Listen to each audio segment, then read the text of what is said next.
तो बच्चों आज के क्लास में हम लोग डिस्कस करेंगे कि जो मोज़ले लॉ है ना वो आया कहाँ से। मैं मोज़ले लॉ आपको पढ़ाने वाला नहीं हूँ, वो मैं आपको पीरियोडिक टेबल में पढ़ाऊंगा। ठीक है, बस मैं आपको ये समझाऊंगा कि जो मोज़ले लॉ है वो कहाँ से आया, वो इक्वेशन। ठीक है, तो बिना टाइम वेस्ट के हम लोग स्टार्ट करते हैं। तो बच्चों देखो, हम लोगों ने हाइड्रोजन स्पेक्ट्रम में क्या पढ़ा था कि जो वेव नंबर होता है या फिर जो 1/λ होता है वो क्या होता है, आर डी मतलब क्या होगा, Rydberg constant into Z square, और यहाँ पे क्या था 1/n final square 1/n initial square. ठीक है, अब लैम्डा क्या था, लैम्डा मीन्स होता है वेवलेंथ, आर डी मतलब क्या होता है रेडबर्ग कांस्टेंट, जेड मीन्स क्या होता है एटॉमिक नंबर, और एन आई और एन एफ जो होता है वो ट्रांजिशन को दिखाता है। ठीक है, चलो अच्छी बात है। अब देखो बच्चे, मैंने क्या किया, मुझे निकालना है फ्रीक्वेंसी। तो फ्रीक्वेंसी इक्वल टू क्या होता है, c/λ होता है। तो मुझे 1/λ की वैल्यू पता है, तो c/λ की वैल्यू क्या होगी, इसमें c का मल्टीप्लाई कर दो। तो जब c का मल्टीप्लाई करोगे तो क्या होगा, c into R D into Z square 1/nf square minus 1/n initial square, ये वाली वैल्यू आ जाएगी। ठीक है, चलो बहुत अच्छी बात है। चलो मैं इसको एक साथ लिख देता हूँ। तो ये c इंटू आर डी लिखा हुआ है इंटू जेड स्क्वायर लिखा हुआ है, देखो ये टर्म लिखा हुआ है। चलो अच्छी बात है। अब मैंने क्या किया, इसमें स्क्वायर रूट लगा दिया। जैसे आप यहाँ पे स्क्वायर रूट लगाओगे तो देखो बच्चों यहाँ पे भी स्क्वायर रूट लग जाएगा। तो यहाँ पर क्या आएगा, पूरा देखो स्क्वायर रूट आ जाएगा। ये c हो गया, ये आर डी हो गया, तो ये भी कांस्टेंट है, रेडबर्ग भी एक कांस्टेंट है, फिर ये टर्म भी हो गया। तो मैं चलो इस टर्म को भी लिख देता हूँ, ये लिख दिया। ठीक है, चलो बहुत अच्छी बात है। अब देखो बच्चों क्या किया, ये जो जेड स्क्वायर क्या होगा, इसके अंदर होगा, बाहर आ जाएगा। तो मैंने जेड स्क्वायर को बाहर कर दिया। तो जेड स्क्वायर जब रूट के बाहर आएगा तो जेड बचेगा। क्लियर है। अब बच्चों देखो, ये तुम्हारा क्या है, देखो ये कांस्टेंट है, ये कांस्टेंट। तो इस पूरे टर्म को मैं एक नया कांस्टेंट मान लेता हूं। यानी यहां पे मैं लिख सकता हूं कि जो रूट म्यू इक्वल टू क्या होगा, इस टर्म को मैंने इस पूरे टर्म को मैंने क्या मान लिया, ये एक कांस्टेंट है इनटू जेड। देखो बच्चों, यानी ए की वैल्यू क्या होगी, ए की वैल्यू ट्रांजिशन पे डिपेंड करती है। ये जो ए टर्म आया है देखो, सी कांस्टेंट है, डी कांस्टेंट, ये आर डी रेडबर्ग कांस्टेंट है, और ये टर्म क्या है, ट्रांजिशन पे डिपेंड कर रहा है, ट्रांजिशन के वैल्यू को रिप्रेजेंट कर रहा है ना। तो इस पूरे को मैंने ए मान लिया। तो ए किस पे डिपेंड करेगा, ट्रांजिशन पे डिपेंड करेगा। चलो अच्छी बात है। अब देखो बच्चों मैंने क्या किया, ये इसी टर्म को देखो मैं यहां पर लिख देता हूं। तो ये लिखा हुआ है root mu equal to A into Z. ठीक है, अब देखो बच्चों ये जो है किसके लिए होगा, ओनली फॉर सिंगल इलेक्ट्रॉन। ठीक है ना, क्योंकि ये हम लोग कहां से लाए थे, हाइड्रोजन स्पेक्ट्रम पढ़ा था हम लोगों ने। किसके लिए पढ़ा था वो, हम लोगों ने Bohr model single electron system के लिए पढ़ा था। पूरे बोर मॉडल को याद करो आप लोग। अगर बच्चों यहां पे मुझे मल्टी इलेक्ट्रॉन यानी मल्टी इलेक्ट्रॉन सिस्टम पे लगाना है जिसमें एक से ज्यादा इलेक्ट्रॉन हो, तब देखो इस इक्वेशन में थोड़ा सा चेंज होता है। चेंज क्या होता है देख लो बच्चों, इसको मैंने क्या कर दिया, यहां पे हम लोग जेड की जगह क्या लिखते हैं, जेड इफेक्टिव लिखते हैं। ठीक है, अब पूछोगे जेड इफेक्टिव सर क्या होता है, जेड इफेक्टिव को हम लोग बोलते हैं इफेक्टिव न्यूक्लियर चार्ज। अभी मैं आपको बहुत अच्छे से बताने वाला हूं जेड इफेक्टिव के बारे में भी। ठीक है, जेड इफेक्टिव को हम लोग क्या बोलते हैं, इफेक्टिव न्यूक्लियर चार्ज बोलते हैं। ठीक है, अब जेड इफेक्टिव की वैल्यू क्या होगी पूछ लोगे, तो जेड इफेक्टिव की वैल्यू क्या होती है, जेड माइनस कोई जेड माइनस जेड से कम होती है, तो जेड माइनस कोई सिग्मा लिख देता है, या फिर कभी कभी तुम लिख सकते हो जेड माइनस बी भी लिख सकते हो, कोई भी एक कांस्टेंट मान लो तुम, जेड माइनस एक्स भी लिख सकते हो। ठीक है, क्योंकि ये लिखा है सिग्मा बी जो भी एक कांस्टेंट है। ठीक है, अभी मैं आपको और डिटेल में डिस्कस करूंगा कि जेड इफेक्टिव एक्चुअल में क्या होता है, और ये जेड माइनस सिग्मा ही क्यों होता है मैं अभी एक्सप्लेन करने वाला हूं, तब तक थोड़ा सा वेट करिए आप लोग। ओके, तो यहां पे अगर तुम ये वैल्यू रखोगे जेड माइनस बी, तो क्या आएगा देखो बच्चों, तो आएगा root mu equal to A into Z effective की वैल्यू ये रखो, तो आ गया जेड माइनस एक कांस्टेंट, और कांस्टेंट को मैंने बी मान लिया। ठीक है, तो ये किसके लिए होता है, for multi electron system. Clear है, यानी अब देखो मैं पहले आपको समझाता हूं कि ये क्या कौन क्या किसको रिप्रेजेंट करता है। ठीक है, उसके बाद मैं और एक्सप्लेन करूंगा कि जेड इफेक्टिव फिर क्या होता है। ठीक है, तो देखो बच्चों ये लिखा हुआ है रूट न्यू लिखा हुआ है म्यू। ठीक है, इसको हम लोग क्या बोलते हैं, रूट न्यू को बोलते हैं हम लोग ये फ्रीक्वेंसी ऑफ एक्स रेज। तो न्यू मतलब क्या होता है, फ्रीक्वेंसी ऑफ एक्स रे। ठीक है, ए बी पूछेंगे क्या होता है, ए बी को हम लोग क्या बोलते हैं, ये कांस्टेंट बोलते हैं, यानी ए भी कांस्टेंट होता है और बी भी कांस्टेंट होता है। ठीक है, अगर मैं जेड की वैल्यू पूछे कि जेड मतलब क्या होता है, जेड मीन्स होता है एटॉमिक नंबर। क्या मेरी बात समझ में आ रही है, क्लियर हो गया। और बच्चों देखो इसी को हम लोग क्या बोलते हैं, इसी टर्म को बोलते हैं मोजले लॉ। स्पेलिंग चेक कर लेने एक बार, ठीक है, सही लिखा है कि नहीं। तो इसको हम लोग क्या बोलते हैं, मोजले लॉ बोलते हैं। यहां तक समझ में आ रही बात आप लोगों को। तो देखो ये हमें बता दिया कि मोजले लॉ एक्चुअल में आया कहां से, ये इक्वेशन कहां से आई, क्लियर हो गया। अब आप पूछो कि जेड इफेक्टिव मतलब क्या होता है, मैंने ये वैल्यू क्यों पुट किया। तो पहले आप इसको जल्दी से नोट करो, इसके बाद मैं आपको एक्सप्लेन करता हूं अच्छे से कि जेड इफेक्टिव क्या होता है, और ये जेड माइनस सिग्मा या जेड माइनस बी हम लोग कैसे लिखते हैं या फिर क्यों लिखते हैं। ओके, तो नोट करिए आप लोग।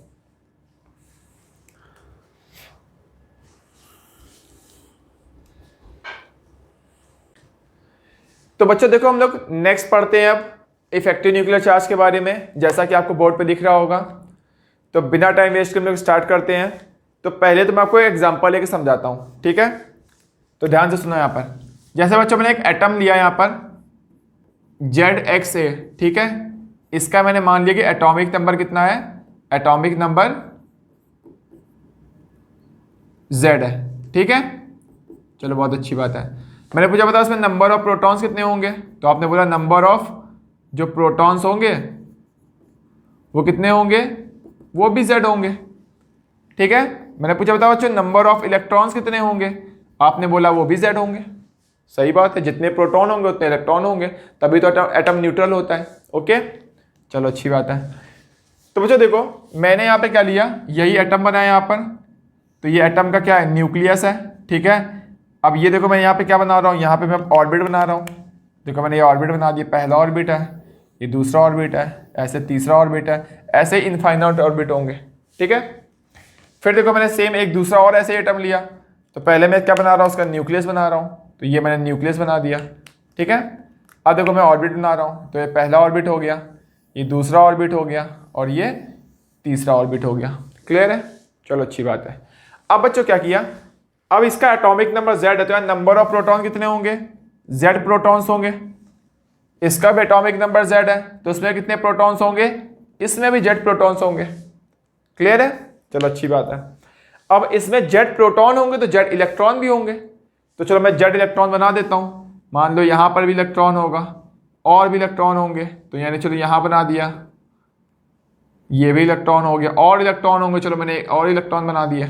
तो मान लो कि Z इलेक्ट्रॉन है यहाँ पर, ठीक है, चलो अच्छी बात है। अब बच्चों यहाँ पर भी क्या होंगे, Z इलेक्ट्रॉन्स होंगे, बट मैंने क्या किया, सारे इलेक्ट्रॉन इसके बाहर निकाल दिए और एक इलेक्ट्रॉन सिर्फ छोड़ दिया। तो जब एक इलेक्ट्रॉन छोड़ोगे तो क्या होगा, इसके पास सिर्फ क्या है, एक इलेक्ट्रॉन है। यानी एलिमेंट दोनों सेम है, दोनों का एटॉमिक नंबर Z है, दोनों में नंबर ऑफ प्रोटॉन Z है, लेकिन यहां पर Z इलेक्ट्रॉन है, लेकिन मैंने यहां पे से सारे इलेक्ट्रॉन निकाल दिए, सिर्फ एक इलेक्ट्रॉन को छोड़ दिया। क्लियर है, तो चलो मैं नीचे लिख भी देता हूं। तो इसको मैं क्या बोल रहा हूं, मैं बोल रहा हूं ये सिंगल इलेक्ट्रॉन सिस्टम है, ठीक है। और इसको मैं बोल रहा हूं कि ये मल्टी इलेक्ट्रॉन सिस्टम है। यानी इसमें एक इलेक्ट्रॉन है और इसमें क्या है, एक से ज्यादा इलेक्ट्रॉन है। तो अगर एक इलेक्ट्रॉन होगा इसमें तब क्या होगा, देखो यहां पर all attraction of nucleus is on single electron. यहां पे सारा न्यूक्लियस का जो अट्रैक्शन होगा वो कहां पर होगा, क्योंकि प्रोटॉन पे पॉजिटिव चार्ज है, इलेक्ट्रॉन पे नेगेटिव चार्ज है, तो सारे के सारे प्रोटॉन क्या कर रहे होंगे, इस इलेक्ट्रॉन को अपनी ओर अट्रैक्ट कर रहे होंगे, ठीक है। चलो अच्छी बात है। अब यहां पर तो एक ही इलेक्ट्रॉन था, जबकि यहां पर देखो बहुत सारे इलेक्ट्रॉन है। जब बहुत सारे इलेक्ट्रॉन होते हैं तो इलेक्ट्रॉन में क्या होता है, रिपल्शन भी होता है। तो रिपल्शन होगा, और रिपल्शन क्या होता है, अट्रैक्शन का अपोजिट होता है। तो यहां पर जितना अट्रैक्शन लग रहा होगा, अब बताओ यहां पर अगर मैं देखूं, यहां पर बताओ क्या उतना अट्रैक्शन लग रहा होगा, नहीं, क्योंकि यहां पर देखो क्या हो रहा है, रिपल्शन भी हो रहा है। तो इसलिए थोड़ा सा अट्रैक्शन क्या हो गया, इसके रिस्पेक्ट में कम हो गया। तो मैं यहां पर लिख सकता हूं, यहां पर क्या होगा, all attraction of nucleus is not on single electron, यानी एक इलेक्ट्रॉन पे सारा का सारा अट्रैक्शन न्यूक्लियस का अभी नहीं है, जितना यहां पर अट्रैक्शन लग रहा था। क्लियर है? तो मैं बोल रहा हूं यहां पे अट्रैक्शन ज्यादा लगेगा और यहां पे अट्रैक्शन कम लगेगा, है ना। तो मैंने बोल दिया कि यहां पर अट्रैक्शन कितना लग रहा है, मान लो जेड अट्रैक्शन लग रहा है, तो यहां पे अट्रैक्शन क्या लगेगा, जेड से कम लगेगा, यानी मैं मान लिया कि जेड से कम लगेगा। कम मैंने मान लिया कि मान लो सिग्मा लगेगा, आप चाहो तो बी भी मान सकते हो, आप चाहो एक्स भी मान सकते हो, यानी इसका मतलब मैं ये बताना चाह रहा हूं कि जेड से कम लगेगा, और इस वैल्यू को हम लोग क्या बोलते हैं, इस वैल्यू को बोलते हैं जेड इफेक्टिव। क्या मेरी बातें समझ में आ रही है आप लोगों को?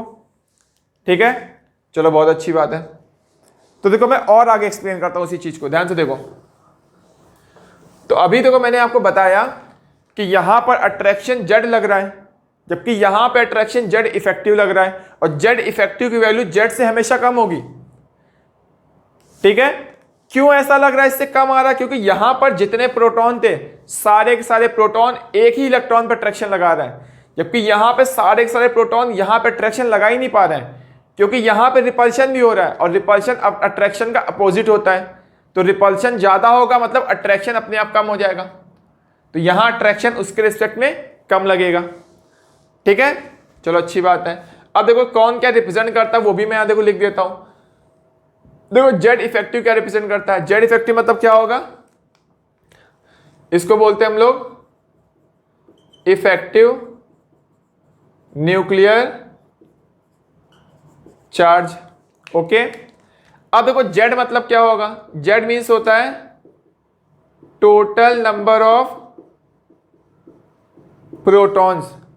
तो यहां पे कितने थे, मान लो यहां पे 10 प्रोटॉन थे, और एक प्रोटॉन एक यूनिट का अट्रैक्शन फोर्स लगा रहा है, तो बताओ बच्चों 10 प्रोटॉन कितना का अट्रैक्शन फोर्स लगाएंगे, 10 यूनिट का। मेरी बात समझ में आ रही है? तो यहां पर सपोज करो 10 यूनिट का अट्रैक्शन फोर्स लग रहा है, क्योंकि यहां पर 10 प्रोटॉन थे, और हर प्रोटॉन एक यूनिट का अट्रैक्शन फोर्स लगा रहा है। चलो अच्छी बात है। अब क्या बताओ यहां पे अट्रैक्शन फोर्स 10 यूनिट के बराबर लगेगा, नहीं, हमेशा उससे कम लगेगा। तो यहां पे मैंने मान लिया कि 10 यूनिट से कम लगेगा, तो कम कितना भी हो सकता है, तो मैंने मान लिया कि 8 यूनिट का अट्रैक्शन फोर्स लग रहा है ना। क्लियर है? तो जेड इफेक्टिव क्या होगा, अब 8 यूनिट देखो कैसे है, इससे मान लो यहां पर है एक प्रोटॉन, में मान लेता हूं कि एक प्रोटॉन जो है ना वो 1 यूनिट का अट्रैक्शन फोर्स लगा रहा है, तो यहां मैंने मान लिया 10 प्रोटॉन है, तो 10 यूनिट का अट्रैक्शन फोर्स लग रहा होगा। यहां पे 10 से कम लगेगा, तो मैंने मान लिया कि यहां पर 8 यूनिट का अट्रैक्शन फोर्स लग रहा है। अब 8 आ रहा है मतलब क्या होगा, 8 की वैल्यू कैसे आई, 10 - 2 करके आया, यानी लगना चाहिए था 10 यूनिट का अट्रैक्शन फोर्स। क्या मेरी बात समझ में आ रही है? लगना तो 10 यूनिट का चाहिए था, लेकिन लग कितने का रहा है, 8 यूनिट का लग रहा है, यानी प्रोटॉन 10 थे, तो जितना अट्रैक्शन लगाना चाहिए था उससे कम अट्रैक्शन लगा रहे हैं। तो समझो देखो जेड मतलब क्या होगा, टोटल नंबर ऑफ प्रोटॉन। तो टोटल नंबर ऑफ प्रोटॉन कितने माने थे मैंने, 10 माने थे। ठीक है, अब देखो यहां पे क्या होगा, जेड इफेक्टिव मतलब एक्चुअल, जेड इफेक्टिव क्या रिप्रेजेंट कर रहा है, एक्चुअल नंबर ऑफ प्रोटॉन। देखो ध्यान से, एक्चुअल नंबर ऑफ प्रोटॉन्स, ठीक है, which are giving their attraction to the electron. तो जेड मतलब होगा total number of protons. Total number of protons तो 10 हैं, तो 10 यूनिट का अट्रैक्शन लगना चाहिए था, लेकिन लग 8 यूनिट का रहा है। तो जेड इफेक्टिव यानी 8 क्या रिप्रेजेंट कर रहा है कि एक्चुअल नंबर ऑफ प्रोटॉन्स जो अट्रैक्शन फोर्स लगा रहे हैं। तो 8 यूनिट का लग रहा है ना, तो बाकी के यानी 8 यूनिट का लग रहा है और 10 यूनिट लगना चाहिए था। 2 यूनिट का अट्रैक्शन फोर्स कहां गया, वो एक्चुअल में यूज हो गया। कहां यूज हो गया, इलेक्ट्रॉन की रिपल्शन को ओवरकम करने के लिए, ठीक है, कम करने के लिए उसको यूज हो गया। देखो कैसे मैं बोल रहा हूं, तो यहां पे देखो बच्चों क्या होगा, सिग्मा क्या रिप्रेजेंट कर रहा है, मैं बोल रहा हूं सिग्मा मतलब भी क्या होगा, दोज नंबर ऑफ प्रोटॉन्स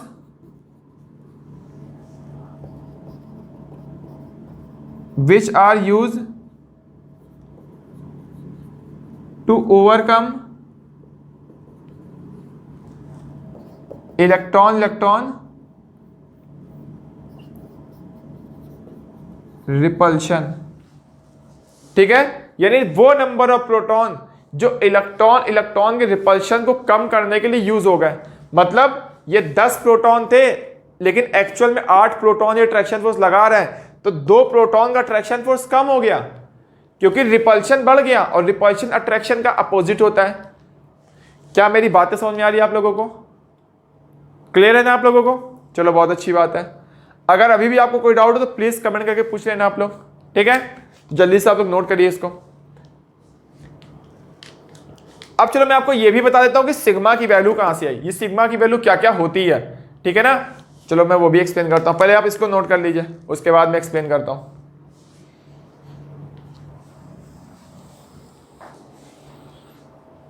तो देखो बच्चों, मैं आपको यहां पे एक बहुत ही अच्छी बात बताने वाला हूं, ध्यान से सुनना आप लोग। ठीक है, तो जैसे बच्चों देखो यहां पर अट्रैक्शन फोर्स ज्यादा लग रहा है और यहां पर अट्रैक्शन फोर्स इसके रिस्पेक्ट में कम लग रहा है। ठीक है, तो यहां पर अट्रैक्शन फोर्स कम क्यों लग रहा है, थोड़ा सोच कर देखो। क्योंकि ये जो इस इलेक्ट्रॉन पर अट्रैक्शन फोर्स कम क्यों लग रहा है, क्योंकि ये इलेक्ट्रॉन जो उसके अंदर वाले इलेक्ट्रॉन है ये क्या कर रहा है, तुम्हारा रिपल्शन क्रिएट कर रहे हैं। इन दोनों के बीच में आ गए ये इलेक्ट्रॉन, है ना, तो ये इलेक्ट्रॉन देखो एक शील्ड टाइप की बना दे रहा है। अब शील्ड देखो, यहां पर देखो एक शील्ड जैसी बनने, तो अट्रैक्शन फोर्स क्या हो जाएगा, कम हो जाएगा। तो देखो बच्चों, मैं आपको एक बहुत ही अच्छी सी बात बताने वाला हूं, बहुत ही ध्यान से सुनना। ठीक है, अगर आप यहां पर देखो तो यहां पे अट्रैक्शन फोर्स क्या हो रहा है, ज्यादा लग रहा है, जबकि यहां पे अट्रैक्शन फोर्स इसके रिस्पेक्ट में क्या हो रहा है, कम लग रहा है। तो थोड़ा सा सोच के आप देखो कि यहां पे अट्रैक्शन फोर्स कम क्यों लग रहा है। क्योंकि यहां पर इनके बीच में देखो ये इलेक्ट्रॉन रिपल्शन क्रिएट कर रहे हैं। ठीक है, तो ये इलेक्ट्रॉन क्या कर रहे हैं, एक शील्ड टाइप की बना दे रहा है। तो बोलते हैं कि यहां पे क्या हो रहा है, शील्डिंग इफेक्ट ज्यादा लग रहा है। तो जब जितनी स्ट्रॉन्ग शील्ड होगी उतना अट्रैक्शन फोर्स कम लगेगा। क्या मेरी बात को समझ पा रहे हो आप लोग? ठीक है, तो ये शील्डिंग की वजह से अट्रैक्शन फोर्स कम लग पा रहा है। तो इस शील्डिंग को हम लोग क्या बोलते हैं, शील्डिंग इफेक्ट बोलते हैं, या फिर स्क्रीनिंग इफेक्ट बोलते हैं। क्या मेरी बात समझ में आ रही है, फीलिंग आ रही है कि नहीं आ रही है?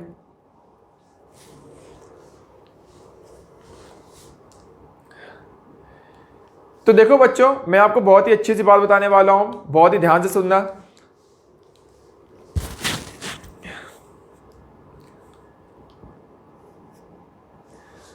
तो देखो बच्चों, मैं आपको बहुत ही अच्छी सी बात बताने वाला हूं, तो बहुत ही ध्यान से सुनना।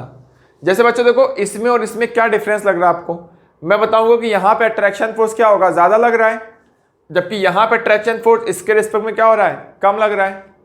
तो थोड़ा सा सोच के देखो, यहां पे अट्रैक्शन फोर्स कम क्यों लग रहा है, क्योंकि जितना अट्रैक्शन फोर्स को यहां पे लगाना चाहिए था उतना नहीं लगा पा रहा है। क्योंकि ये इलेक्ट्रॉन क्या कर रहा है, बीच वाले इलेक्ट्रॉन, इन दोनों के बीच में जो इलेक्ट्रॉन है वो क्या कर रहे हैं, रिपल्शन क्रिएट कर रहे हैं, एक शील्ड टाइप की बना दे रहे हैं इलेक्ट्रॉन की, जिससे रिपल्शन हो रहा है।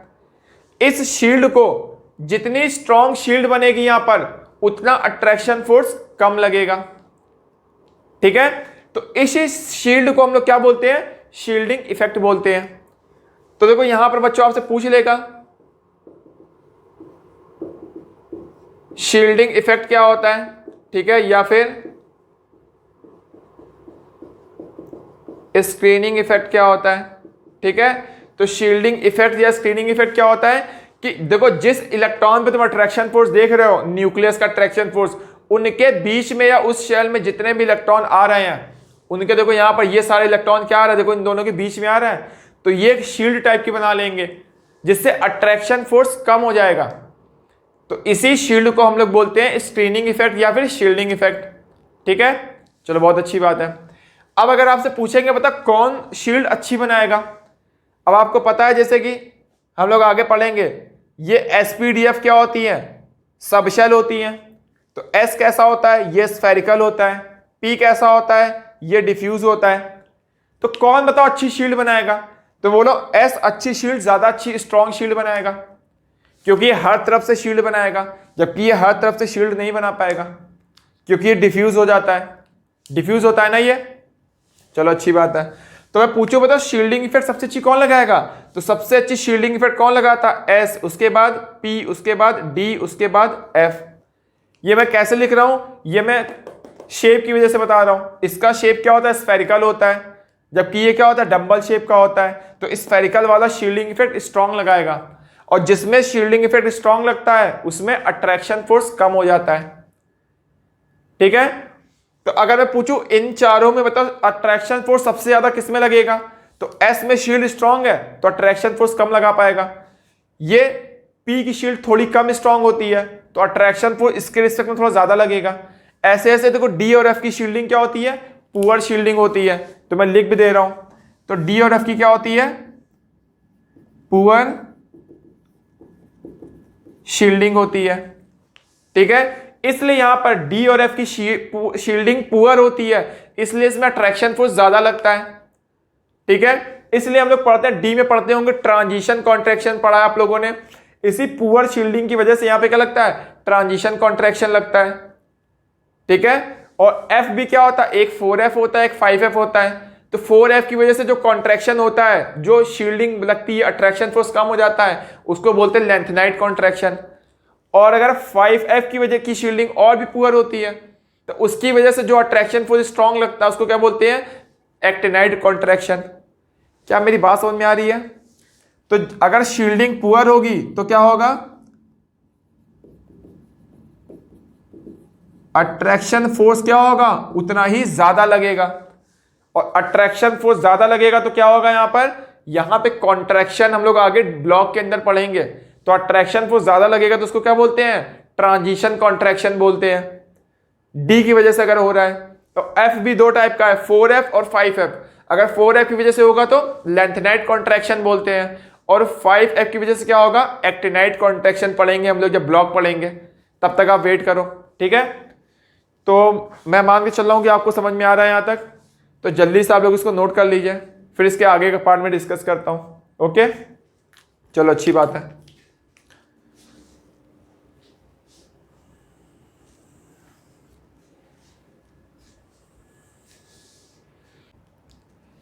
तो बच्चों देखो हम लोग नेक्स्ट पढ़ते हैं अब इफेक्टिव न्यूक्लियर चार्ज के बारे में। तो यहां पे मैं आपको बताने वाला हूं कि इफेक्टिव न्यूक्लियर चार्ज को हम लोग कैलकुलेट कैसे करते हैं और कंपेयर कैसे करते हैं। ठीक है ना? तो बच्चों देखो जैसा कि भी मैंने थोड़ी देर पहले आपको बताया कि जेड इफेक्टिव मतलब क्या होता है? जेड माइनस सिग्मा होता है। ठीक है, इसको कैलकुलेट कैसे करते हैं ये अभी मैं आपको थोड़ी देर बताऊंगा, थोड़ी देर बाद बताऊंगा। क्योंकि देखो इफेक्टिव न्यूक्लियर चार्ज कैसे कैलकुलेट करते हैं इसके ऊपर ना IIT JEE में क्वेश्चन पूछा जाता है, ना ही नीट में क्वेश्चन पूछा जाता है। अभी सिलेबस में नहीं है, इसलिए ज़्यादा इंपॉर्टेंट नहीं है। फिर भी कुछ लोगों को जानना होता है कि सर कैसे कैलकुलेट कर रहे हो आप, वैल्यू कैसे कैसे आएगी। तो थोड़ी देर आप वेट करो, मैं इसको बता दूंगा। बट इससे ज़्यादा इंपॉर्टेंट क्या है कि जेड इफेक्टिव को कंपेयर कैसे करते हैं, क्योंकि इसका यूज़ क्या होता है? एटॉमिक रेडियस में होता है। ठीक है ना? और आयनाइजेशन एनर्जी जब पढ़ेंगे तो उसमें होगा, और इलेक्ट्रोनिगेटिविटी पढ़ेंगे आगे, उसमें भी इसका यूज होने वाला है। ठीक है, बहुत सारी जगह इसका यूज होने वाला है। अगर ये आपको क्लियर नहीं होगा कंपेयर करने वाला तो आप आके बहुत सारी चीजें नहीं कर पाओगे। जेड इफेक्टिव को कैलकुलेट करने से भी ज्यादा इंपॉर्टेंट होता है उसको कंपेयर करना।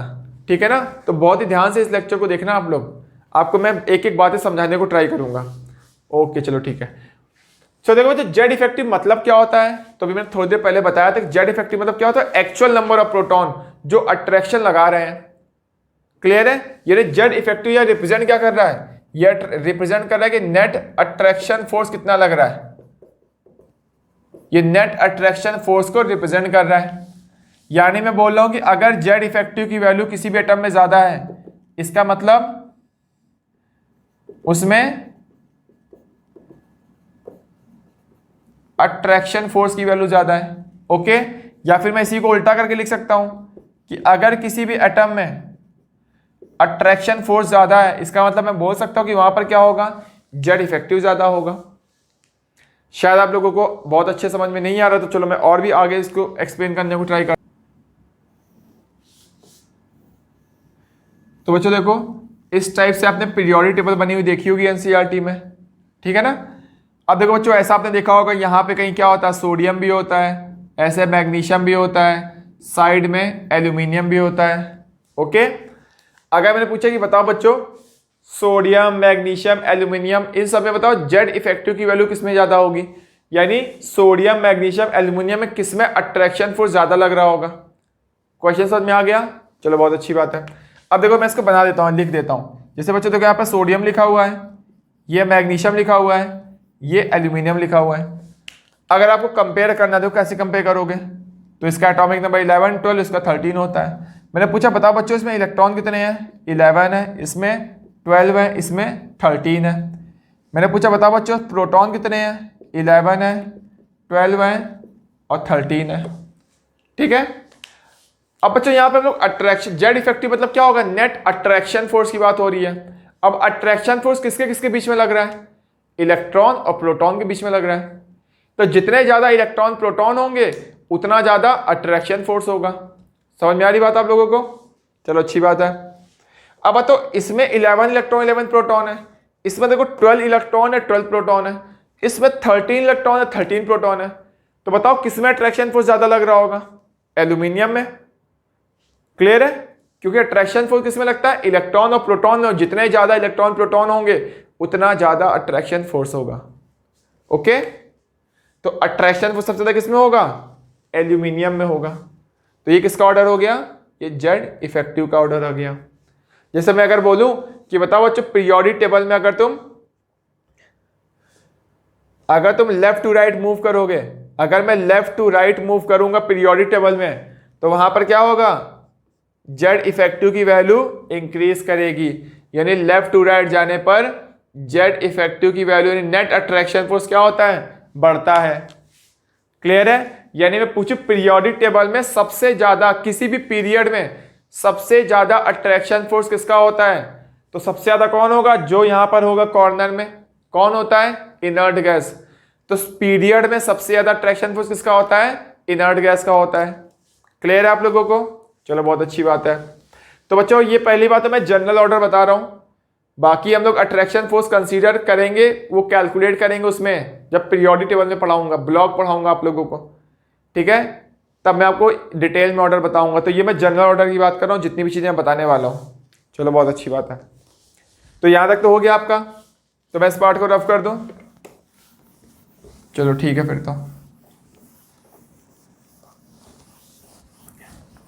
अब अगर मैंने पूछा बताओ बच्चों कि सोडियम के ऊपर क्या होता है, लिथियम होता है।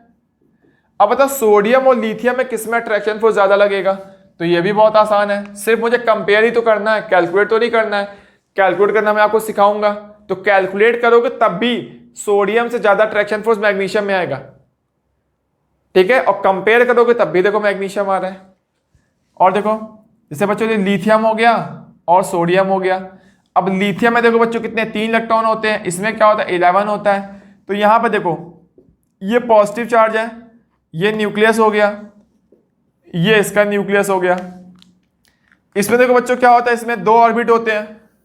तो पहले ऑर्बिट में क्या होता है, 2 इलेक्ट्रॉन होता है, दूसरे ऑर्बिट में 1 इलेक्ट्रॉन होता है। जबकि इसमें क्या होता है, इसमें 3 ऑर्बिट होते हैं। तो पहले ऑर्बिट में 2 इलेक्ट्रॉन हो गया, तीसरे ऑर्बिट में 8 इलेक्ट्रॉन, थर्ड ऑर्बिट में कितना होता है, 1 इलेक्ट्रॉन। तो बच्चों बताओ यहां पे अट्रैक्शन फोर्स ज्यादा लगेगा कि यहां पे अट्रैक्शन फोर्स ज्यादा लगेगा, क्या लगता है आप लोगों को। तो आगे मैं आपको कैलकुलेट करके भी दिखाऊंगा कि सोडियम में अट्रैक्शन फोर्स कम लगता है और लिथियम में अट्रैक्शन फोर्स ज्यादा लगता है, ये वैल्यू से मैं बताऊंगा। अभी देखो कैसे, तो मैं बता रहा हूं कैसे सोचोगे। ये देखो न्यूक्लियस के पास में है, जबकि ये क्या देखो न्यूक्लियस से दूर है। तो न्यूक्लियस के पास में तो अट्रैक्शन फोर्स ज्यादा लगाएगा, ये न्यूक्लियस से दूर है तो अट्रैक्शन फोर्स कम लगाएगा।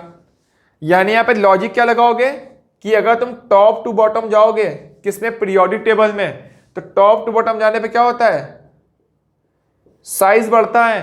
और साइज बढ़ेगा तो क्या हो गया, तुम न्यूक्लियस से दूर जा रहे हो, और न्यूक्लियस से दूर जाओगे तो क्या होगा, जेड इफेक्टिव की वैल्यू क्या होगी, डिक्रीज करेगी। यानी टॉप टू बॉटम आने पे जेड इफेक्टिव की वैल्यू क्या हो रही है, डिक्रीज कर रही है। यानी इंक्रीज कैसे करेगी, अगर तुम नीचे से ऊपर जाओगे तो इंक्रीज करेगा, अगर लेफ्ट टू राइट जाओगे तो इंक्रीज करेगा। क्लियर है आप लोगों को, चलो बहुत अच्छी बात है। तो जल्दी से आप लोग इसको नोट कर लीजिए। तो ये जो मैंने लिखा है जेड इफेक्टिव का ऑर्डर, ये मैंने जनरल ऑर्डर लिखा हुआ है, मैं बार बार आपको समझा रहा हूं। ठीक है, इस बात को मत भूलना। तो मैं ये नहीं बोल रहा हूं कि ऑलवेज ऊपर से नीचे आने पे डिक्रीज करे, वो डिक्रीज करेगी, कभी कभी इंक्रीज भी करती है। ये मैं आपको तब पढ़ाऊंगा जब मैं ब्लॉक पढ़ाऊंगा, बट अभी आपसे नहीं पूछा जाएगा, अभी आपसे जनरल ऑर्डर पूछा जाएगा। ठीक है, तो लेफ्ट से राइट जाने पे क्या होता है, जेड इफेक्टिव बढ़ता है और टॉप टू बॉटम आने पे डिक्रीज करता है। अब देखो बच्चों, अब देखो कंपेयर कैसे करते हैं, देखो ध्यान से। तो मैंने अभी आपसे पूछा कि बताओ बच्चों, बोरॉन है, कार्बन है, नाइट्रोजन है, ऑक्सीजन है, फ्लोरीन है, नियॉन है, बताओ बच्चों किसमें अट्रैक्शन फोर्स सबसे ज्यादा होगा। तो पता है इस सेम पीरियड का, तो लेफ्ट से राइट जाने पे क्या होता है, जेड इफेक्टिव की वैल्यू इंक्रीज करती है ना। कितना आसान सा। मैं पूछा बताओ बच्चों, ये ऐसा दे दिया मैंने, लिथियम है, सोडियम है, पोटेशियम है, रूबिडियम है, सीजियम है, बताओ बच्चों जेड इफेक्टिव की वैल्यू ज्यादा किसमें होगी। तो मुझे पता है टॉप टू बॉटम आने पे डिक्रीज करती है, तो जो सबसे टॉप पर होगा उसकी जेड इफेक्टिव की वैल्यू सबसे ज्यादा होगी, है ना। बहुत आसान सी चीज, चलो अच्छी बात है। और देखो मैं आपको सिखाता हूं, और भी अच्छी चीज सिखाता हूं। देखो ये मैं रफ कर दूं, चलो बहुत अच्छी बात है। तो अब साथ में नोट भी करते रहना। अब अगर बच्चों मैं आपसे बोलूं कि मान लो यहां पर दिया हुआ है, मान लो सोडियम मैंने दे दिया Na+ दे दिया, Mg+2 दे दिया और एल्यूमिनियम +3 दे दिया। अब बताओ किसमें अट्रैक्शन फोर्स ज्यादा होगा। तो जैसा कि आपको पता है इसको हम लोग ऐसे लिखते हैं, तो इसमें इलेक्ट्रॉन कितने हैं 11, प्रोटॉन कितने हैं, सॉरी इलेक्ट्रॉन कितने हैं इसमें 10 और प्रोटॉन 11 है। यहाँ पे इलेक्ट्रॉन कितने हैं, इलेक्ट्रॉन है 10, प्रोटॉन अभी भी कितने हैं 12 है, क्योंकि +2 मतलब क्या होगा, इलेक्ट्रॉन निकालेगा लेकिन प्रोटॉन थोड़ी ना निकालेगा। तो इलेक्ट्रॉन इसमें कितने हैं 10 और प्रोटॉन कितने हैं 13। अब अच्छा अगर ध्यान से देखो कि प्रोटॉन कहाँ पर होते हैं, प्रोटॉन न्यूक्लियस में होते हैं और इलेक्ट्रॉन न्यूक्लियस के बाहर होते हैं। तो अट्रैक्ट कौन करेगा, प्रोटॉन न्यूक्लियस के अंदर है तो प्रोटॉन अट्रैक्ट करेगा और इलेक्ट्रॉन अट्रैक्ट होगा। दोनों बातें समझ में आ रही हैं, प्रोटॉन अट्रैक्ट करेगा और इलेक्ट्रॉन अट्रैक्ट होगा। तो यहां देखो बच्चों, यहां पे देखो 11 प्रोटॉन 10 इलेक्ट्रॉन को खींच रहे हैं, जबकि यहां 12 प्रोटॉन 10 इलेक्ट्रॉन को खींच रहे हैं, जबकि यहां पे 13 प्रोटॉन 10 इलेक्ट्रॉन को खींच रहे हैं। तो कौन से प्रोटॉन ज्यादा इलेक्ट्रॉन को खींच पाएंगे, यहां पे 13 प्रोटॉन खींच रहे हैं जबकि यहां पे तो 11 ही खींच रहे हैं। तो ये प्रोटॉन ज्यादा खींचेंगे और ये ज्यादा खींचेंगे तो अट्रैक्शन फोर्स ज्यादा लगेगा, यानी इनमें सबसे ज्यादा अट्रैक्शन फोर्स किसमें लगेगा, एल्यूमिनियम +3 पर। क्या मेरी बात समझ में आ रही है ना, बहुत ही आसान सा, ऐसे आप कंपेयर कर लोगे, चलो अच्छी बात है। कभी कभी बोलोगे नहीं सर आप ऐसे बताओ, ऐसे मान लो मैंने लिख दिया O लिख दिया, O- लिख दिया, O लिख दिया एंड O+ लिख दिया, मैंने सेम एटम ले लिया। अब मैंने पूछा बताओ बच्चों इनमें सबसे ज्यादा अट्रैक्शन फोर्स किसमें लगेगा। अभी तो सोचने वाली बात है, यहां मैंने इलेक्ट्रॉन सेम किया था, मैं यहां प्रोटॉन सेम कर देता हूं। जैसे बच्चों यहां पर देखो, यहां पे इलेक्ट्रॉन कितना है, ऑक्सीजन में 8 इलेक्ट्रॉन होता है ना, -4 मतलब 1 इलेक्ट्रॉन और डाल दिया गया है, मतलब 9 इलेक्ट्रॉन हो गए, है ना। और यहां पे देखो 1 इलेक्ट्रॉन निकाल दिया गया, मतलब 7 इलेक्ट्रॉन हो गए। जबकि प्रोटॉन की बात करो, प्रोटॉन अभी भी 8 है, क्योंकि + होने से प्रोटॉन भी फर्क नहीं पड़ता है, प्रोटॉन तीनों ही जगह कितने होंगे 8 होंगे।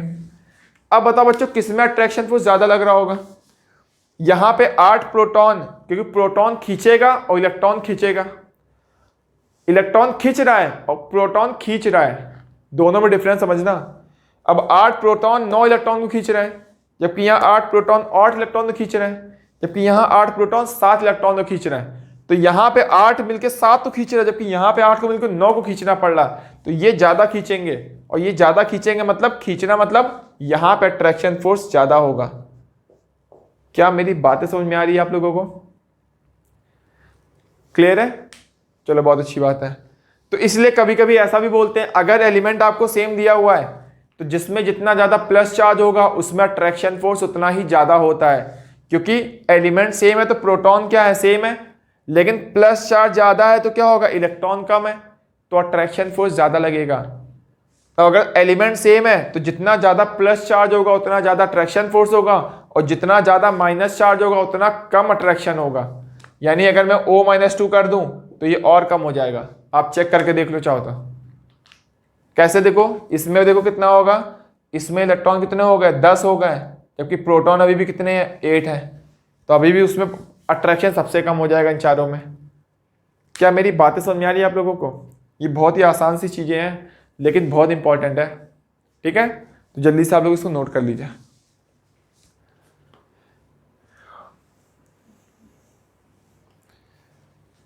क्लियर हो गया आप लोगों को? तो मैं मान के चल रहा हूं कि आपने नोट कर लिया होगा, ठीक है।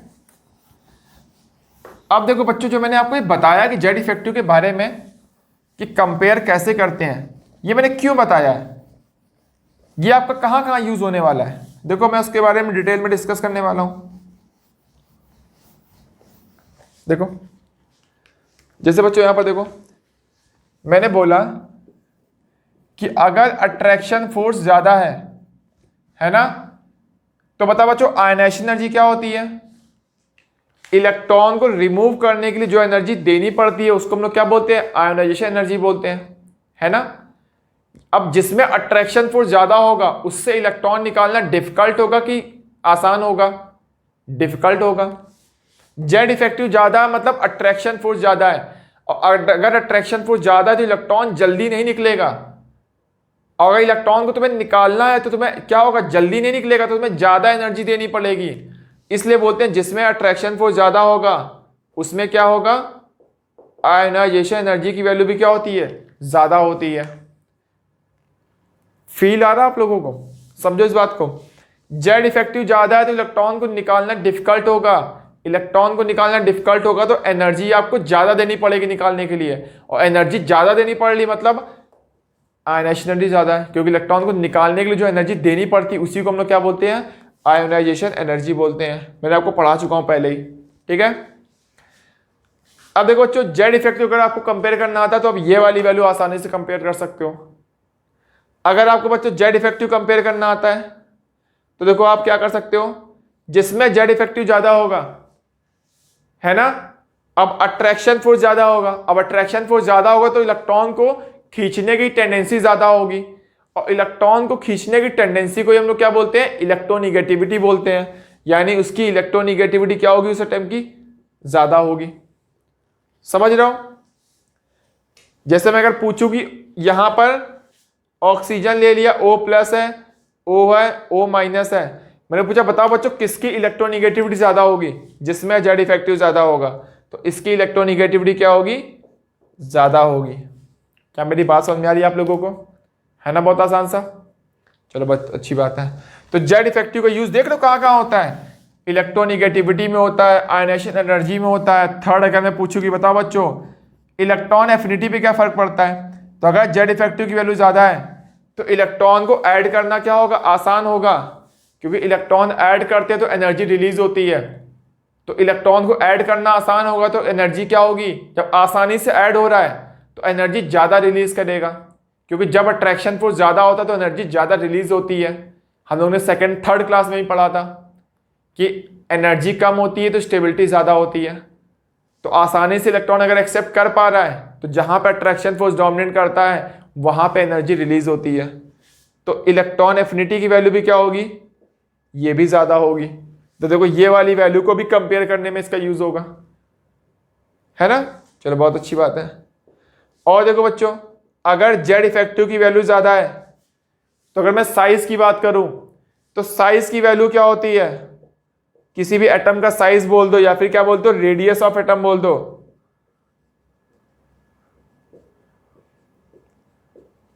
ठीक है, तो रेडियस क्या होगा किसी भी एटम की, वो वैल्यू क्या हो जाएगी। अब अट्रैक्शन फोर्स ज्यादा होगा तो इलेक्ट्रॉन, अगर देखो ये कब लगेगा, जब इफ क्या होगा, अगर शेल सेम है, अगर शेल की वैल्यू सेम है तब क्या करेंगे, जेड इफेक्टिव की वैल्यू ज्यादा होगी तो रेडियस क्या हो जाती है एटम की, कम हो जाती है। तो मैं आपको पढ़ाऊंगा जब पीरियोडिक टेबल में पढ़ाऊंगा रेडियस के बारे में। तो अगर शेल की वैल्यू सेम है तब ये कंडीशन है, जब अट्रैक्शन फोर्स लगेगा ज्यादा तो इलेक्ट्रॉन थोड़े पास में होंगे, और इलेक्ट्रॉन थोड़े पास में होंगे तो साइज छोटा हो जाएगा।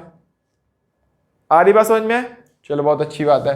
तो ये सब चीजों में देखो जेड इफेक्टिव का यूज होता है, इसलिए मैं आपको बोल रहा हूं कि आप जेड इफेक्टिव को कंपेयर करना सीखो। सबसे ज्यादा इंपॉर्टेंट है कंपेयर करना। ठीक है। तो अब मैं आपको बताता हूँ कि जेड इफेक्टिव को कैलकुलेट कैसे करते हैं। तो पहले तो आप इसको नोट कर लो। और रही बात इसकी कि आयोनाइजेशन एनर्जी क्या होती है, ये कैसे आप कंपेयर कर सकते हो, या फिर इलेक्ट्रोनिगेटिविटी क्या होती है, या फिर इलेक्ट्रॉन एफिनिटी क्या होती है, साइज ऑफ एटम क्या होता है, कैसे कैलकुलेट करते हो, ये सारी चीज़ें हम लोग पीरियोडिक टेबल चैप्टर में डिस्कस करेंगे, या बोल सकते हो क्लासिफिकेशन ऑफ एलिमेंट में पढ़ेंगे। ठीक है, तो नोट करिए आप इसको।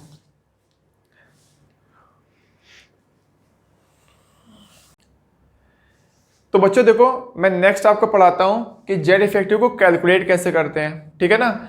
और ये कैलकुलेट करने वाले क्वेश्चंस ना ही IIT जेईई में पूछे जाते हैं, ना ही नीट में पूछे जाते हैं। ये पहले सिलेबस में थे बट अभी सिलेबस में नहीं है।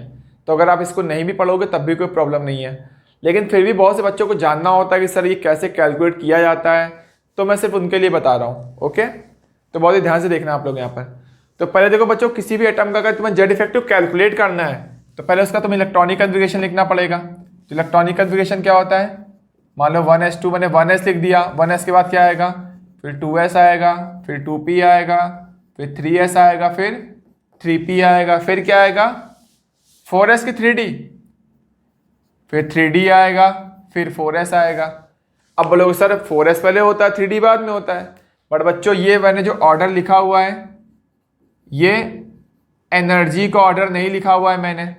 एनर्जी 3d की कम होती, 3d की ज़्यादा होती, 4s की कम होती है, बट मैंने एनर्जी का ऑर्डर लिखा ही नहीं है। मैंने जो ऑर्डर लिखा किसका लिखा हुआ है, डिस्टेंस का ऑर्डर लिखा हुआ है।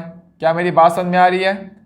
अब डिस्टेंस मतलब क्या होगा, किसी भी एटम में क्या होता है, पहली शेल पहले आती है, फिर इसके बाद क्या होता है दूसरी शेल होती है, उसके बाद तीसरी शेल होती है, उसके बाद चौथी शेल होगी, उसके बाद पांचवी शेल होगी, ऐसे शेल बढ़ती जाती है। ठीक है, 1 के बाद 2, फिर 3, फिर 4 ऐसे आता है ना। तो मैंने एनर्जी का ऑर्डर नहीं लिखा, मैं बार बार बता रहा हूँ। ठीक है, तो कंफ्यूज मत होना। अगर मैं एनर्जी का ऑर्डर लिखता तो मैं 4s को पहले लिखता, 3d को बाद में लिखता, लेकिन मैंने एनर्जी का ऑर्डर नहीं लिखा है, मैं डिस्टेंस के अकॉर्डिंग मैंने ऑर्डर लिखा हुआ है। चलो ठीक है।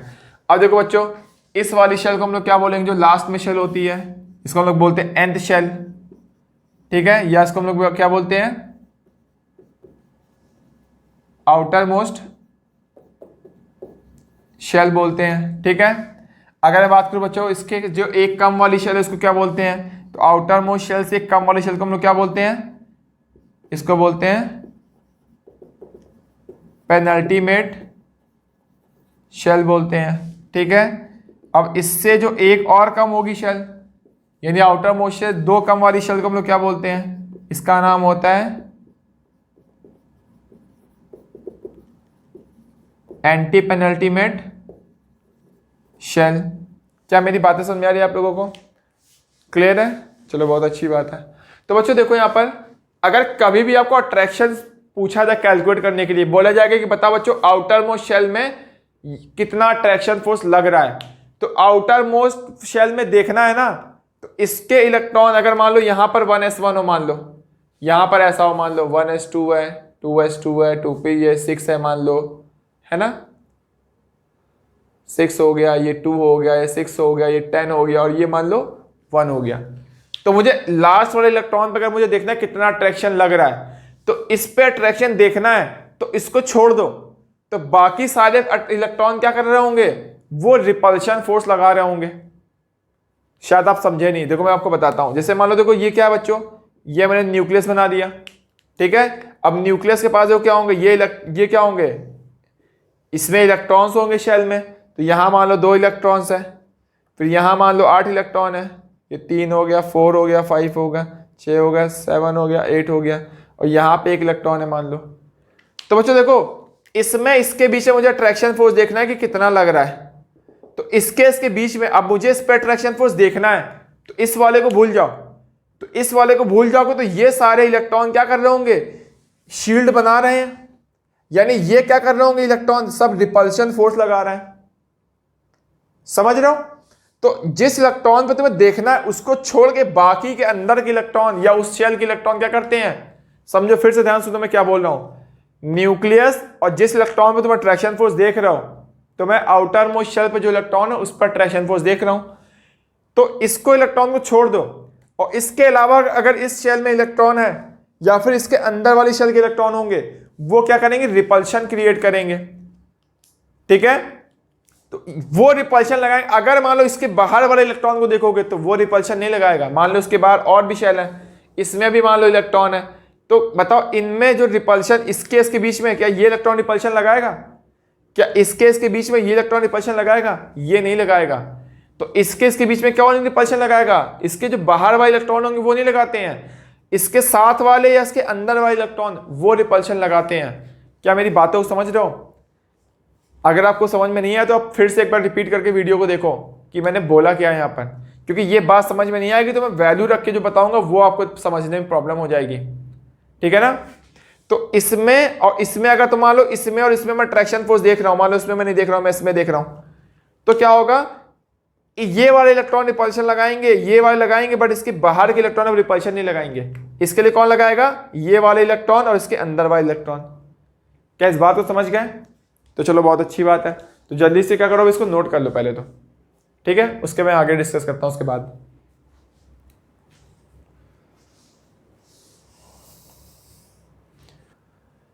तो बच्चों देखो मैं नेक्स्ट आपको बताता हूं कि जेड इफेक्टिव की वैल्यू कैलकुलेट कैसे करते हैं, वैल्यू के थ्रू। ठीक है ना?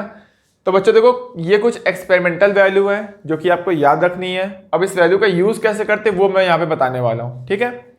जैसे बच्चों कभी भी आपको बोलेगा कि 1s दिया हुआ है, कभी भी अगर 1s में यूज करना है जेड इफेक्टिव कैलकुलेट करो, तो देखो कैसे कैलकुलेट करोगे। 1s मतलब जैसे मैं पूछूं कि हाइड्रोजन जैसे बच्चों दिया हुआ है ना, हाइड्रोजन में क्या होगा? 1s1 होगा। ठीक है? अब मैंने पूछा कि बताओ बच्चों इसमें कितना अट्रैक्शन फोर्स लग रहा है, तो जैसा कि आपको पता है कि जेड इफेक्टिव इक्वल टू क्या होता है? जेड माइनस सिग्मा, ये फॉर्मूला होता है। क्लियर है? चलो बहुत अच्छी बात है। तो यहां पे देखो मुझे जेड इफेक्टिव निकालना है, तो जेड इफेक्टिव इक्वल टू क्या होगा? जेड मतलब होगा एटॉमिक नंबर, इसका एटॉमिक नंबर कितना होता है? वो 1 होता है, माइनस सिग्मा मतलब यहां पे सिग्मा की वैल्यू पर इलेक्ट्रॉन 0.3 है। अब पर इलेक्ट्रॉन मतलब देखो पहले चेक करो कितने इलेक्ट्रॉन रिपल्शन लगाएंगे। अब अगर देखोगे न्यूक्लियस और इलेक्ट्रॉन के बीच में क्या कोई इलेक्ट्रॉन है? हाइड्रोजन में तो एक ही इलेक्ट्रॉन है, क्या वो रिपल्शन लगा सकता है? नहीं लगा सकता। इसका मतलब इसमें रिपल्शन लगेगा ही नहीं, यानी यहां पे सिग्मा की वैल्यू कितनी हो जाएगी? 0। यानी एक भी इलेक्ट्रॉन रिपल्शन लगाने के लिए नहीं है। ठीक है? अगर मान लो जितने भी इलेक्ट्रॉन रिपल्शन लगाने के लिए होते हैं पर इलेक्ट्रॉन के लिए 0.3 होता, बट यहां पर तो एक भी इलेक्ट्रॉन नहीं है, तो मैंने क्या कर दिया यहां पर देखो, इसलिए मैंने कर दिया 0 × 0.3, यानी यहां पर जो जेड इफेक्टिव की वैल्यू आ रही है कितनी आ रही है? 1 आ रही है। तो हाइड्रोजन में जेड इफेक्टिव कितना होता है? वो 1 होता है। क्या मेरी बात समझ में आई आप लोगों को? क्लियर है? चलो अच्छी बात है। अब मैं इसको रफ करता हूं। देखो अब मैं अगर देखो इसी में सेकंड बताता हूं कि बच्चों अगर आपसे पूछ लिया जाए कि हीलियम के बारे में बताओ, हीलियम को हम लोग क्या लिखते हैं? 1s2 लिखते हैं। ठीक है? अब बोलेगा कि यहां पे जेड इफेक्टिव की वैल्यू कैलकुलेट करो, तो देखो कैसे कैलकुलेट करते हैं। तो जेड इफेक्टिव क्या होगा? 1s2 को मैंने क्या लिख दिया? इसको 1 + 1 लिख दिया। तो मुझे इस इलेक्ट्रॉन पे देखना है, जेड इफेक्टिव कैलकुलेट करना है, आउटर मोस्ट शेल में जो इलेक्ट्रॉन है, यानी लास्ट वाले इलेक्ट्रॉन को मुझे देखना है। तो इस इलेक्ट्रॉन पे देखना है, तो इस इलेक्ट्रॉन और न्यूक्लियस के बीच में कितने इलेक्ट्रॉन है? सिर्फ एक ही इलेक्ट्रॉन तो है ना, तो एक इलेक्ट्रॉन ही सिर्फ रिपल्शन क्रिएट करेगा। तो यहां पे देखो जेड इफेक्टिव कितना होगा? तो यहां पे जो जेड इफेक्टिव होगा कितना होगा? Z minus sigma. तो जेड इफेक्टिव इक्वल टू क्या होगा? जेड कितना है? एटॉमिक नंबर कितना होता है? 2, और सिग्मा कितना है? कितने इलेक्ट्रॉन? हर इलेक्ट्रॉन के लिए 0.3, तो कितने इलेक्ट्रॉन है? एक ही इलेक्ट्रॉन रिपल्शन क्रिएट कर रहा है, तो 1 × 0.3, तो वैल्यू कितनी आएगी? 1.7 आ गया। तो हीलियम का जेड इफेक्टिव कितना होगा? 1.7 होगा, जबकि हाइड्रोजन का कितना होता है? वो 1 होता है। क्लियर है? मैं रफ कर दूं इसको, तो यानी हाइड्रोजन और हीलियम में किसका जेड इफेक्टिव ज्यादा आया? अगर मैं पूछूं किसका ज्यादा आया, तो अभी देखो आपने देखा हाइड्रोजन से हीलियम का जेड इफेक्टिव ज्यादा आया। और मैंने बच्चों याद करो कंपेयर करने वाला तरीका एक बताया था, कंपेयर करने से चलो एक बार देख लेते हैं किसका ज्यादा आएगा। तो इसको ऐसे रिप्रेजेंट करते हैं, इलेक्ट्रॉन कितना है? 1 है, प्रोटॉन कितना है? 1 है, इलेक्ट्रॉन कितना है? 2 है, और प्रोटॉन कितना है? 2 है। तो बताओ बच्चों किसमें अट्रैक्शन फोर्स ज्यादा लगेगा? जिसमें इलेक्ट्रॉन प्रोटॉन ज्यादा होते हैं। बताया था मैंने, सेम पीरियड में क्या देखते हो? Electron proton. तो इसमें एक इलेक्ट्रॉन प्रोटॉन, इसमें 2 इलेक्ट्रॉन 2 प्रोटॉन, इसमें क्या होगा? जेड इफेक्टिव ज्यादा लगेगा। तो कंपेयर करने वाले से भी हीलियम आ रहा है, और तुमने वैल्यू कैलकुलेट करके भी देखा तब भी क्या आ रहा है, हीलियम आ रहा है। क्लियर हुआ? चलो बहुत अच्छी बात है। तो 1s के लिए ये जो रूल बताया था मैंने वो किसके लिए था, सिर्फ और सिर्फ 1s के लिए था रूल, यानी हाइड्रोजन और हीलियम के लिए लगा सकते हो। ठीक है, चलो बच्चों बहुत अच्छी बात है। अब देखो 1s के अलावा कोई भी s हो या फिर कोई भी p हो तो उसमें ये वाले रूल काम करेंगे। तो ये भी सारे क्या है, एक्सपेरिमेंटल डेटा है। ठीक है, तो इसको यूज देखो कैसे करते हैं वो मैं बताने जा रहा हूं। ओके, चलो अच्छी बात है। तो कोई भी s हो कोई भी p हो लेकिन 1s नहीं होना चाहिए। तो देखो अगर nth शेल में जितने भी इलेक्ट्रॉन रिपल्शन लगाएंगे तो पर इलेक्ट्रॉन के लिए सिग्मा की वैल्यू होगी 0.35। अगर nth-1 शेल में जितने इलेक्ट्रॉन रिपल्शन लगाएंगे उसमें सिग्मा की वैल्यू होगी पर इलेक्ट्रॉन 0.85, और n-2, 3, 4 जितने भी होगा उसके बाद अलावा कोई भी हो गया वो सबके लिए सिग्मा की वैल्यू कितनी होगी, पर इलेक्ट्रॉन 1 होगी। ठीक है, चलो अच्छी बात है। जैसे मुझे नाइट्रोजन में बच्चों कैलकुलेट करना है, तो नाइट्रोजन में कंपेयर करना है, तो नाइट्रोजन का एटॉमिक नंबर कितना होता है, 7 होता है। तो लिखो इसको 1s2, 2s2, 2p, 3 हो गया। और 3 को देखो बच्चों मैं क्या लिख सकता हूँ, इसको मैं लिख सकता हूँ 2 + 1 लिख सकता हूँ। तो मुझे लास्ट वाले इलेक्ट्रॉन पे देखना है कितना अट्रैक्शन फोर्स लग रहा है। तो लास्ट वाले इलेक्ट्रॉन पे देखना है तो उसको छोड़ के बाकी के इलेक्ट्रॉन क्या क्या लगाएंगे, रिपल्शन क्रिएट करेंगे, है ना। तो यहां पे देखो जेड इफेक्टिव की वैल्यू क्या होगी, तो जेड इफेक्टिव होगा जेड माइनस सिग्मा। अब जेड मीन्स हो गया एटॉमिक नंबर, वो हो गया 7। अब सिग्मा देखो बच्चों, nth ये वाली शेल nth शेल हो गई, nth शेल में कितने इलेक्ट्रॉन है, इसको छोड़ दो, एक इलेक्ट्रॉन को छोड़ दो, कितना बचेगा 2 और 2 4 इलेक्ट्रॉन रिपल्शन लगा रहे nth शेल को। पर इलेक्ट्रॉन के लिए कितना है, पर इलेक्ट्रॉन के लिए 0.5, तो इलेक्ट्रॉन कितने हैं 4 है। ओके, चलो अच्छी बात है। तो ये हो गया। अब देखो ये इलेक्ट्रॉन हो गया, बाकी ये n-1 शेल में कितने इलेक्ट्रॉन है, 2 इलेक्ट्रॉन है, तो 2 इंटू ये कर दो, तो प्लस 2 इंटू 0.85 हो गया। ये समझ में आ रहा है आप लोगों को? बस सॉल्व कर लो, सीधा आंसर आ गया, है ना, बहुत आसान। चलो ठीक है, मैं और एक एग्जांपल बताता हूं। जैसे आपसे पूछ लेगा कि बच्चों ऑक्सीजन में निकालो, तो सबसे पहले इलेक्ट्रॉनिक कन्फिगरेशन लिखो, तो क्या होगा 1s2, 2s2 और 2p4 हो जाएगा। तो 4 को मैंने फिर क्या कर दिया, 3+1 कर दिया, तो 3+1 कर दो। ठीक है, तो 3+1 करोगे तो क्या होगा, फिर इस वाले वन मुझे आउटर मोस्ट इलेक्ट्रॉन पे देखना है, तो लास्ट इलेक्ट्रॉन पे देखोगे तो उसको देखो, बाकी के क्या करेंगे, तुम्हारे सारे के सारे क्या करेंगे, रिपल्शन लगाएंगे। कितने लगाएंगे, 2 2 4 3 7 इलेक्ट्रॉन लगाएंगे। तो ये nth शेल वाले हो गए। तो जेड इफेक्टिव क्या होगा यहाँ पर, जेड माइनस सिग्मा। तो जेड कितना हो गया, एटॉमिक नंबर हो गया। अब सिग्मा की वैल्यू कितनी हो जाएगी, सिग्मा जो होगा देखो यहाँ पर 2 3 5 इलेक्ट्रॉन है nth शेल के, यानी 0.35 हो गया, प्लस ये 2 इलेक्ट्रॉन है n-1 शेल के, तो ये हो जाएगा 2 इंटू 0.85। या चाहो तो इसको ऐसे और भी लिख दो। इसको अगर पूछूं यहाँ बताओ n-2 शेल के कितने इलेक्ट्रॉन है, एक भी नहीं है, तो 0 इंटू कितना हो गया, 0 इंटू 1 कर दो, है ना। 0 इंटू 1 करोगे तब भी 0 ही आएगा। चाहो तो यहाँ पे भी तुम लिख सकते हो, इसको यहाँ पे क्या लिख सकते हो, प्लस 0 इंटू 1, यानी उसके बाद कोई इलेक्ट्रॉन ही नहीं है, यानी n-2 में कोई इलेक्ट्रॉन है, शेल ही नहीं है, तो इलेक्ट्रॉन ही कहाँ होगा। अभी समझ में आ रहा है आप लोगों को? तो जल्दी से आप लोग नोट कर लीजिए इसको, ठीक है। तो बस इतना आसान सा था, बस आपको थोड़ी बस वैल्यू याद रखनी है, ठीक है, क्योंकि एक्सपेरिमेंटल डेटा आपको तो याद रखना ही रखना पड़ेगा। तो मैं रफ कर दूं, चलो बहुत अच्छी बात है। तो मैं इसको रफ करने जा रहा हूं।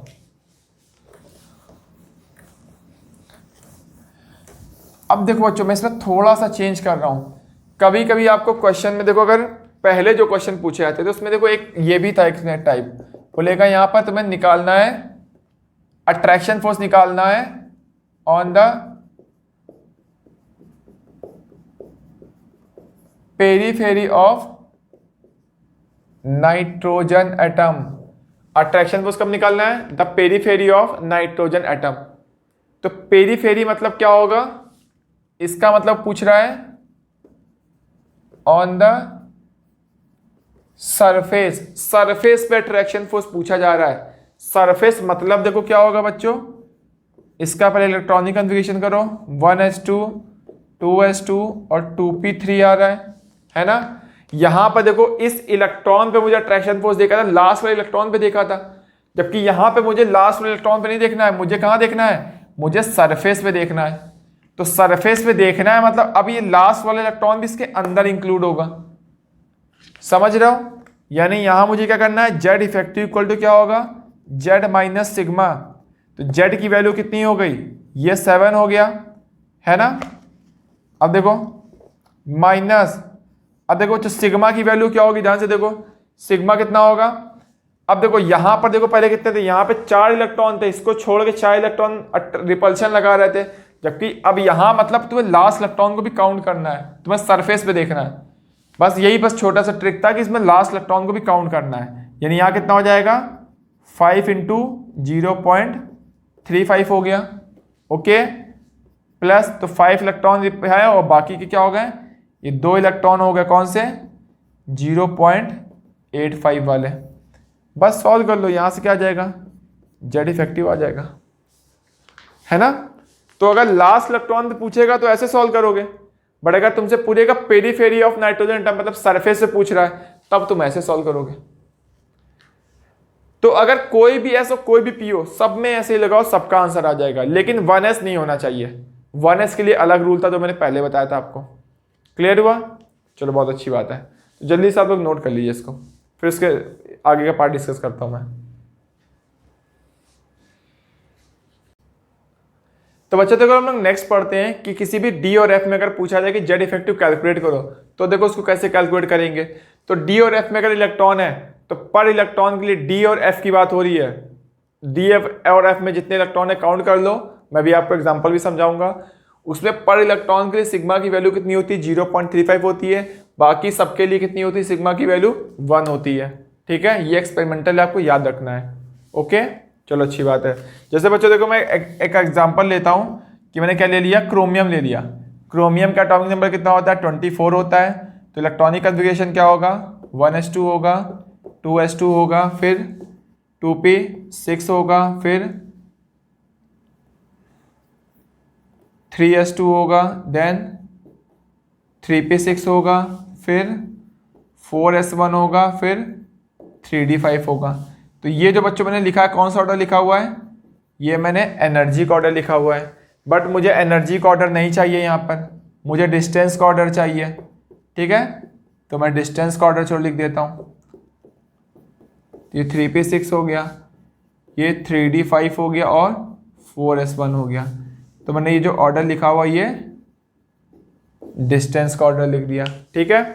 तो बच्चों देखो मुझे इस इलेक्ट्रॉन पे देखना है, तो इस इलेक्ट्रॉन पे देखना है कि लास्ट वाले इलेक्ट्रॉन में कितना अट्रैक्शन फोर्स लग रहा है। चलो फिर बहुत अच्छी बात है। तो जेड इफेक्टिव इक्वल टू क्या होगा, जेड माइनस सिग्मा होगा। तो जेड की वैल्यू कितनी है, ये तो 24 है, माइनस अब देखो सिग्मा की वैल्यू क्या होगी। अब इस इलेक्ट्रॉन पे तो देखना है, यानी यहां पर तो इलेक्ट्रॉन बचा ही नहीं, इसके अलावा एक ही इलेक्ट्रॉन था, उस पर मुझे चेक करना है, तो ये तो भूल जाओ। बाकी डी में इलेक्ट्रॉन कितने हैं, 5, और हाई इलेक्ट्रॉन के लिए 0.35। तो यहाँ पे क्या होगा, 5 होंगे, 0.35 का रिपल्शन लगाएंगे, प्लस बाकी के कितने बचे, बाकी सबके लिए कितना होगा 1। तो कितने बचे, 6 2 8 6 14 16 2 18, यानी क्या हो गया 18 इंटू 1 हो गया, है ना, बहुत आसान। तो बस आप इसको कैलकुलेट कर लो और आंसर आ जाएगा सीधे, ठीक है। तो जल्दी से आप लोग इसको नोट कर लीजिए, और बाकी का पार्ट अब हम लोग नेक्स्ट क्लास में डिस्कस करेंगे। तब तक आप लोग इसको रिवाइज करते रहिएगा, ओके।